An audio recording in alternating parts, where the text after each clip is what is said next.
Good afternoon. My name is John McCarthy. I'm the State's Attorney for Montgomery County, Maryland.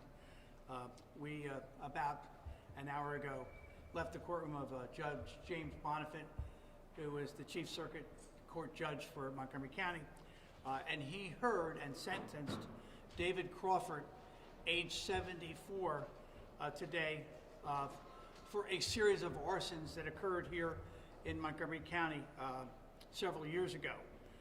Mr. Crawford is 74 years old. He's from Ellicott City. He pled today to 2 counts of first-degree arson. The maximum penalty for that is 30 years in prison. He pled to 1 count of second-degree arson.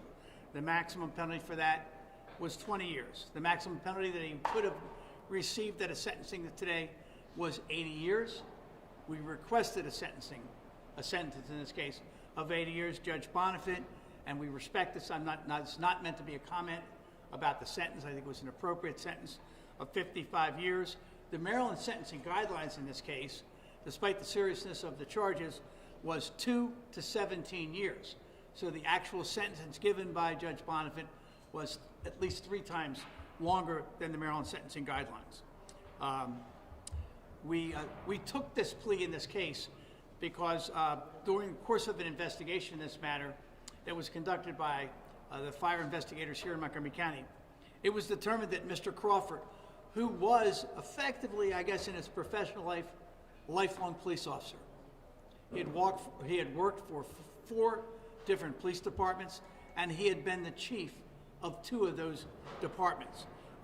In this case, the investigation, which was headed, and you're going to hear in a few minutes from Lieutenant Chris Moe, we uncovered that the defendant had set a total of 13 fires in 5 different counties, including Prince George's, Charles, Montgomery County, Frederick, Howard, and Anne Arundel. Not all of the jurisdictions filed charges in this matter. Quite candidly, this case, and the reason we pursued this matter today, is that some of the earlier cases were in fact trials. We wanted this to be a backstop to ensure that if anything happened during the appeal on the prior cases, that it would essentially ensure that the defendant, who is now 74 years old, would spend the rest of his life behind bars. The 3 cases that we had here in Montgomery County, the first occurred on September the 5th of 2016 at 3 o'clock in the morning. It was at a home in Clarksburg. The home was occupied by his stepson and his wife, who joined me here today. I'm honored that they're standing here with me, and I believe, I think at least Justin will be speaking to you in a few minutes about their reaction to the plea today. The second of the arsons occurred on September the 29th of 2017 at 9:17 p.m. It was at the same home, at the same location. Again, it was his stepson's home that he had with his wife there, and it was on Majestic Elm Court. Both of those, that house is located in Clarksburg, Maryland. The final arson, where his stepson and his wife and family were targeted, occurred on November the 17th, 2020. It occurred at 3:12 p.m. That was at Peppermont Drive in Clarksburg. That's a single-family home. The thing that made the first 2 fires and particularly dangerous was these were townhouse communities where the home that they set on fire was connected to multiple other homes. There were occasions when they were not even home when the fires were set, but many of their neighbors were. And we are talking about women, children, animals in these dwellings. I will tell you that this is, because of his background in law enforcement, it's a shocking development for a man who's spent his life protecting individuals. I think we also realize or believe, and I think the judge commented about this at the time of the sentencing, that because of his background in law enforcement, he particularly knew the risks he was taking, because once you set one of these townhouse houses on fire in particular, you didn't really ever know exactly what could potentially have happened here. But this has been an extraordinary investigation. I want to give great thanks to the Montgomery County Fire Department, and particularly the fire investigators from that unit. And I will tell you, I've said this to him publicly, downstairs to him before we came here. Lieutenant Chris Moe really is the person who stands behind this entire investigation. I think Chris will tell you that from start to finish, he probably worked on this for about 10 years. It's a magnificent piece of work because he stitched together not only the investigations of our 3 cases, but it was his investigation that led to that line that brought us to Prince George's County, to Charles County, to Frederick County, to Howard County, and Anne Arundel County. And so, you know, it's a great pleasure. I want to call upon Lieutenant Moe to make some comment to you about his investigation in this matter.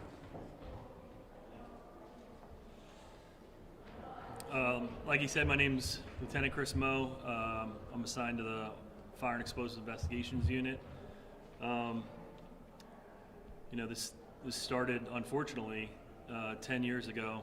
So today is sort of, you know, I'm excited that we can finally bring some resolution to this here in Montgomery County and offer some sort of closure to the Scherrstroms who, you know, over the course of that 10 years, I've worked lots of cases, but this one in particular, and I appreciate Mr. McCarthy saying, you know, that it was me, but it was, you know, I really need to make sure that I give credit to the rest of the investigators that were involved.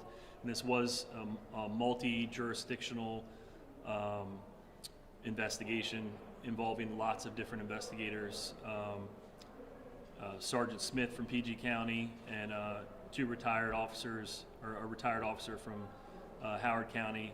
But we put a lot of time into this, and like I said, it's nice to finally see after 10 years that we can finally bring some sort of resolution to the case and to the family and give them some closure. If anybody has questions of the detective, I'll allow you to answer. I'm going to ask the Scherrstroms to come up here. They can either come up here individually or not. I'll let them make some comments about being the targets on 3 occasions for the fires that were set here. I think you're both welcome up here. Justin, are you going to, Marion? I want to thank everyone for being here today. You know, this was a deeply personal case. You know, caused my family a lot of distress over the years. And to finally have closure on the case is, you know, a true godsend. I want to thank the state's attorney's office for their hard work on the case. All the investigators that helped bring my stepfather to justice, especially Lieutenant Moe. We definitely wouldn't be here without all his hard work and his dedication to our case. I can't say enough good things about him and the state's attorney's office. And you know, we're just finally ready to move forward with a new chapter in our lives, and again, just so appreciative of all their hard work. May I say, I want to just mention my name. Robert Hill and Hannah Gleason are the 2 outstanding members of my own office that handled this case. I think, again, I think so often we live in Montgomery County and you have a fire department that can produce this kind of work. It really is extraordinary. If you knew the give and take of what it took to put this case together, and then you got 2 great prosecutors here from my office that brought this home to us. I'm very proud of all of them. I don't know if there's any questions that are directed to anybody that's spoken, to whether it's Detective Moe or the Scherrstroms, but I'll enter. Yes, ma'am. I have a question for you, actually. Okay, sure. We heard in court today that there is a 3-judge panel in Howard County that's, I guess, reconsidering the sentence that was handed down. Yeah, a 3-judge panel is an automatic right that anyone in Maryland has if they receive a sentence. I think it's in excess of 3 years imprisonment. So that's not an extraordinary step. It's a right that any defendant has who gets a sentence over 3 years. And effectively, it's kind of a sentencing review of 3 judges. Look, again, if you look at the magnitude and the number of incidences that we have uncovered here and the full background of this defendant, I'm going to offer my personal opinion. I don't think a reconsideration by a 3-judge panel is likely here. He's just exercising his right, any good attorney, and he does have good he has good counsel. Mr. Bonsip's the attorney for the other side. He's a good lawyer. He's going to do what he's supposed to do for his client. I respect that. I don't think he's going to be successful, but it's something he's entitled to, and he's going to afford his client the opportunity to make that argument. If you can just kind of take us, not necessarily take us back that day, but knowing that this happened on multiple occasions and this is a family member, how did you feel? I mean, it was devastating. You know, this is someone that I knew intimately for over 30 years. You know, I didn't suspect him. You know, even with all the petty arguments and, you know, just back and forth over the years that occurred, you know, I just kind of thought that that was like, you know, family bickering that is normal. So when I started to consider him as a suspect, you know, it was tough. It was definitely the toughest thing I've had to deal with in my life. You know, just imagine anybody you know intimately, you know, that you would never suspect would do something to you, and to find out that's who it is, you know, it was heartbreaking. You know, there's really no other way to describe it. And to know that it wasn't just you guys, it was other people involved. Yeah, I mean, that was equally as shocking. You know, it on the one hand, it's like, well, you know, I guess it's not just me, but you know, the extent of his crimes, it was like an onion just peeling back layers. It was hard to believe, but you know, he often voiced his grievances with other parties, and you know, I don't want to say it made sense, but it was a shock that he would do it. But you know, when he was talking about all these other people that he had problems with, it was, you know, that's just who he was. When you heard him say that what he said at the end, that he wishes everybody well and that he would wish for you to reconcile with his wife, Yeah. what's your reaction? I'm sure that must have been hard to hear. So in my statement, I said that he liked to press other people's buttons, and I think that was more of the same. I expected that, so to speak. You know, he's, I guess, portraying himself as taking the high road rather than admitting his guilt. Just to follow up on that, you know, he also invoked the Lord's Prayer and sort of implied by forgiving his own mother Sure. that you have some kind of duty to forgive him. What do you make of that? You know, as he said, the commandment, honor thy father and mother. He always said that that was his greatest commandment. So he's, you know, keeping right with that mentality. You know, I understand what he's trying to do, but you know, I don't buy a religious awakening just so off of knowing him for 30 years. Do you not forgive him? You say sorry to him. No, I definitely forgive him. I definitely forgive him. But at the same time, I don't think he's capable of rehabilitation. I guess just to follow up here, do you think he's sincere No. in his, you know? I mean, I'm glad that he pleaded guilty, but no, I don't think he's sincere. When he says that his wife doesn't have involvement, what's your reaction to that? Because I know that Michael Crawford had mentioned, she had told, before you guys had named that, hey, this is what's happening to us, like, what can we do? They both laughed together, correct, and said, arsons are the hardest crimes. Yeah, I mean, unfortunately, I can't really explain that. You know, I'm sure that they have their own private conversations, and I'm not privy to those. You know, I haven't had any contact with them since the arrest, so I can't really speculate. So for those of you who are part of the investigation, are you going to investigate the wife as well, or?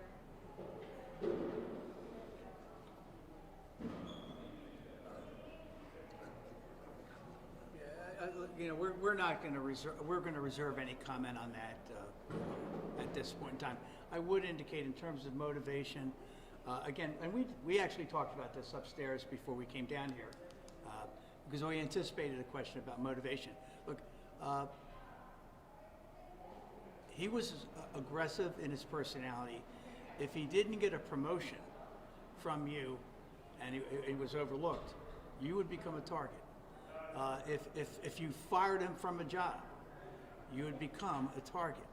If he had a dispute with you over some school board matter, you would become a target. There were a whole host of reasons. I think in the case of the family situation, I mean, Justin knows better than I do, but I think in some of the other incidences, it was easier to identify a motive than necessarily a single motive in the case of targeting his own stepson and family. I think that's fair based on our earlier conversation. Can you just speak to kind of the rarity of this case? I mean, have you ever seen a case like this where there's been a series of arsons perpetrated against people in a suspect's life that are close to them? Well, I'll turn to Pete Perringer, if anybody from the fire marshal. I know Pete's, look, again, I've only been here close to 50 years, but I've not seen it here in Montgomery County, and having this kind of series of arsons, but not just, it's not a fire starter. These are arsons with a purpose. This is not somebody that's, we've had incidences where we've had people, I think, because of various maybe mental health issues or other compulsions they have, and I'm looking at Pete from the fire department here, we've seen series of people who have started fires, but not necessarily where you could go back and look at it and go, well, this person's house was set on fire because he fired him. You can attribute a reason as to why that person became a target. And I think in other less benign kinds of circumstances, sometimes it's starting fires for the sake of liking starting fires. We've had that, but not like this, not targeted revenge on a repeated basis. Any evidence of anyone holding him while he was doing this? I don't believe there's any evidence that's in our possession that suggests, look, there are some videos in these cases, and the videos always show a single person. There are not multiple people in any of the videos that we've obtained in the course of the investigation. Just getting back to Mary for 1 second. Crawford, in his statement, went out of his way to say she was not involved here. She had nothing to do with this. She's never been charged anywhere. But do you buy that fact? I don't think that's fair for me to comment. I don't look at, if we had evidence that she was, I think we would have charged. I'm just not going to comment because we don't have any evidence that suggests that's true, and I'm not going to deal with speculation.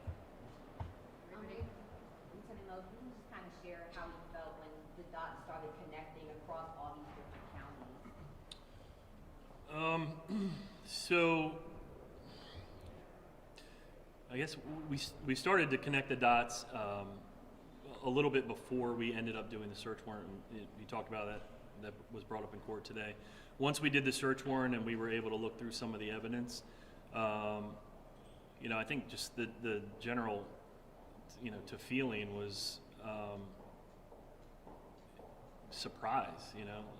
We would look at certain things that we saw in this evidence and then realize that there was a fire there, and then realize that fire had been an arson that maybe had been unsolved, maybe somebody was working on. But really, that's what all of those things are what helped to bring all the other jurisdictions together and all the other investigators. And once we were able to do that and get all the other investigators involved, we worked on this every day, 7 days a week, from 6 in the morning probably till midnight. I mean, it wasn't uncommon. So, I think just generally surprised. What was it like for you as a law enforcement officer to start to realize that this fellow law enforcement officer was possibly the one perpetrating these crimes? Yeah, I mean, I think being in the profession that we're in, and when you hear that it's somebody that does or has done the same thing that you do professionally, is involved in a crime, it's disappointing. But I don't think we ever let that sway how we looked at the case. We follow the evidence, and where the evidence took us is kind of how we got to where we are today. Thank you very much.